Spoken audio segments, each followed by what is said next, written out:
சட்டமன்ற தேர்தல், இந்த சட்டமன்றத்தில் அதுக்கு முன்பு சட்டமன்ற தேர்தலுக்கு முன்பு நாங்கள் ஆட்சிக்கு வந்தால் முதல் நாள் முதல் கையெழுத்து பூரண மதுவிலக்கை கொண்டு வருவோம் என்றெல்லாம் வசனம் பேசினார்கள். ஆனால் ஆட்சிக்கு வந்து இதை பற்றி ஒரு வார்த்தை கூட கனிமொழி அவர்களோ வேறு யாருமே பேசவில்லை. இன்று செய்தியாளர்களை சந்தித்து பேசிய பாமக அன்புமணி ராமதாஸ் திமுக எம்பி கனிமொழியை கடுமையாக விமர்சனம் செய்துள்ளார். அவர்கள் நாடாளுமன்ற உறுப்பினர் கனிமொழி அவர்கள்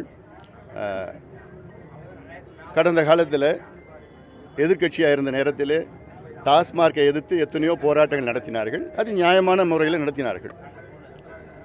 டாஸ்மாக் கடையை மூட வேண்டும். கடந்த சட்டமன்ற தேர்தல், இந்த சட்டமன்றத்தில் அதுக்கு முன்பு சட்டமன்ற தேர்தலுக்கு முன்பு நாங்கள் ஆட்சிக்கு வந்தால் முதல் நாள் முதல் கையெழுத்து பூரண மதுவிலக்கை கொண்டு வருவோம் என்றெல்லாம் வசனம் பேசினார்கள். அவர் மட்டுமல்ல, அவருடைய சகோதரர் அப்போ எதிர்க்கட்சி தலைவர் ஸ்டாலின் அவர்களும் இதே வசனம்தான் பேசினார்கள். ஆனால் ஆட்சிக்கு வந்து இதை பற்றி ஒரு வார்த்தை கூட கனிமொழி அவர்களோ வேறு யாருமே பேசவில்லை. காரணம் ஆட்சி.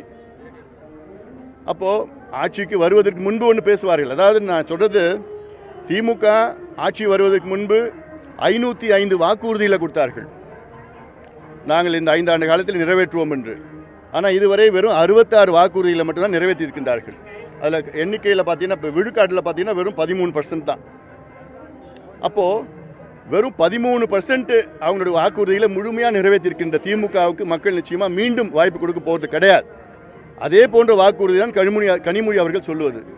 அது மட்டுமில்லை, நாங்கள் நிறைய முதலீடு வந்துடுச்சின்னு ஒரு பொய் வாக்குறுதியை முதலமைச்சர் மீண்டும் மீண்டும் சொல்லிட்டு இருக்கிறார்.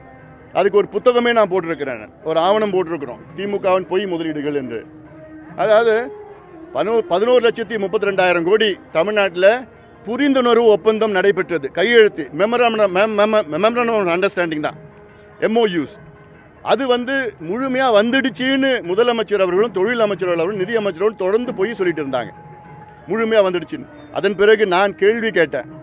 கேள்வி மட்டும் இல்லை, ஒரு புத்தகத்தை வெளியிட்டேன். அந்த புத்தகத்தில் பார்த்தா 11,32,000 கோடி புரிந்துணர்வு ஒப்பந்தம், மெமரண்டம் ஆஃப் அண்டர்ஸ்டாண்டிங், MOU மட்டும்தான். அதில் எவ்வளோ முதலீடு வந்திருக்குன்னா 1,00,000 கோடிக்கு குறைவாக வெறும் 9 விழுக்காடு தான் வந்திருக்கு. இதை புத்தகம் போட்ட உடனே 80 விழுக்காடு முதலீடு வந்ததுன்னு சொன்ன தொழில் அமைச்சர் இல்லை 23 விழுக்காடு தான் வந்திருக்குன்னு சொல்ல ஆரம்பிச்சிட்டார். செய்திகளை உள்ளது உள்ளபடி தெரிந்து கொள்ள ரெஃப்ளெக்ட் நியூஸை சப்ஸ்கிரைப் பண்ணுங்க.